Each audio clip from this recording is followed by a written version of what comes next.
Let's jump right into this explainer and look at an ancient architectural marvel that, quite frankly, completely shattered the prejudiced assumptions of early explorers.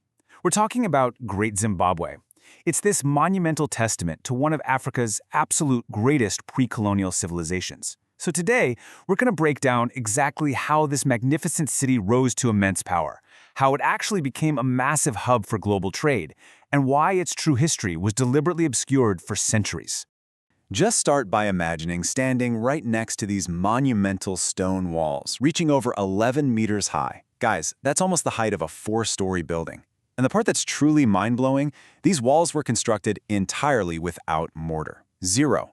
Thousands upon thousands of granite blocks were fitted together with just astonishing precision. When the first European explorers stumbled upon these ruins, they literally could not believe what their eyes were seeing. And that really brings us to the sheer scale of the place. At its peak, this sprawling, incredibly sophisticated metropolis stretched across nearly 720 hectares. To put that into perspective for you, that is larger than many medieval European cities of the exact same era.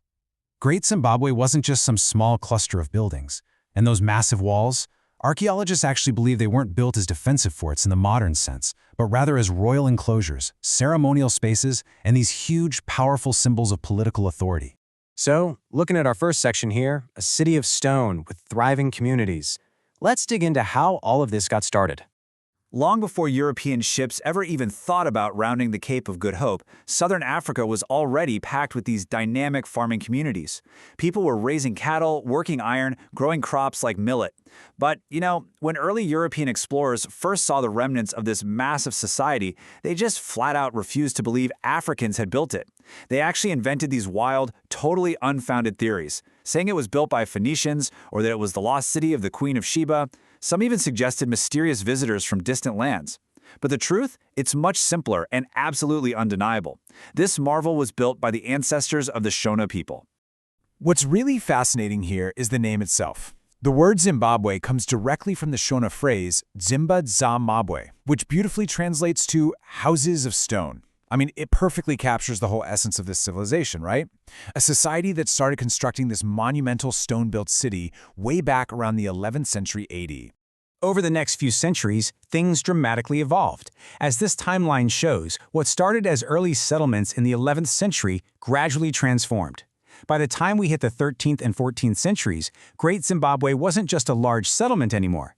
It had become the absolute political center of a massively powerful kingdom.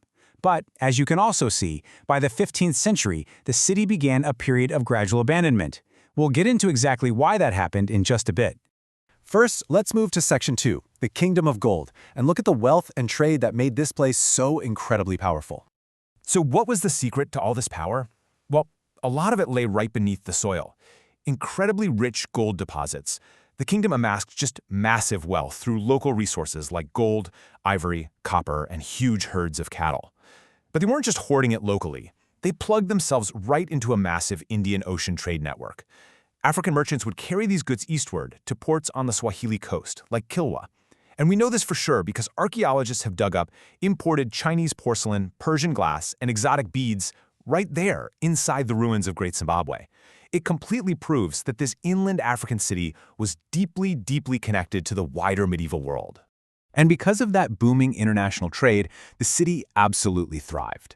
By the 13th and 14th centuries, this globally connected kingdom supported a massive population, estimated to be anywhere from 10,000 to 20,000 people.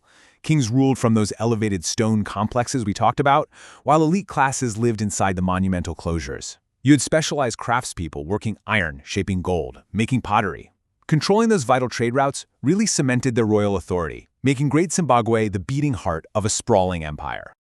Moving on to Section 3, let's talk about some of the most fascinating artifacts they left behind, the soapstone birds.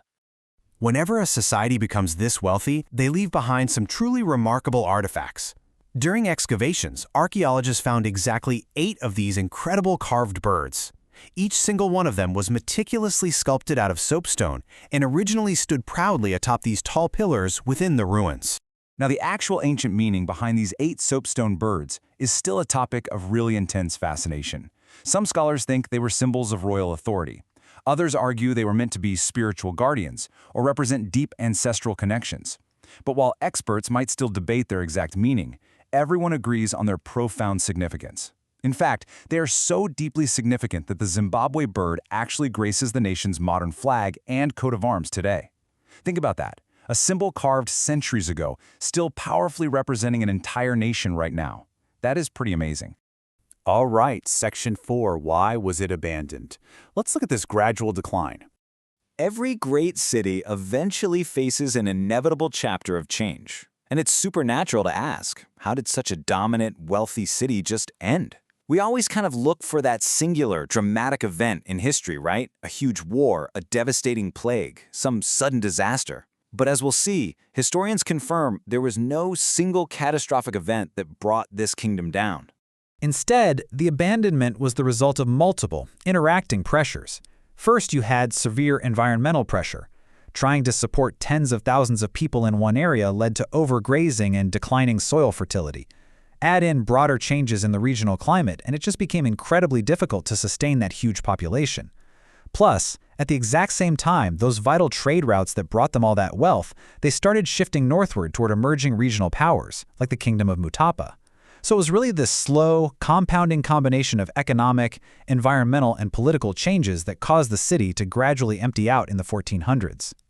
Finally, in Section 5, let's address what we're calling the greatest lie, and how the true origins of this site were denied for so long. The real tragedy of Great Zimbabwe isn't that it was abandoned, it's how its legacy was deliberately stolen.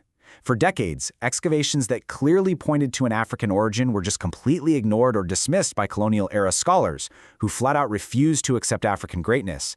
The colonial mindset basically dictated that outsiders simply must have built it, but eventually science and archaeology caught up. Just look at this mountain of modern evidence: radiocarbon dating, distinct pottery and ironworking styles, continuous settlement patterns, linguistic links, and deep oral traditions. All of these independently point to one absolute, undeniable conclusion. Great Zimbabwe was built by the ancestors of the Shona-speaking peoples.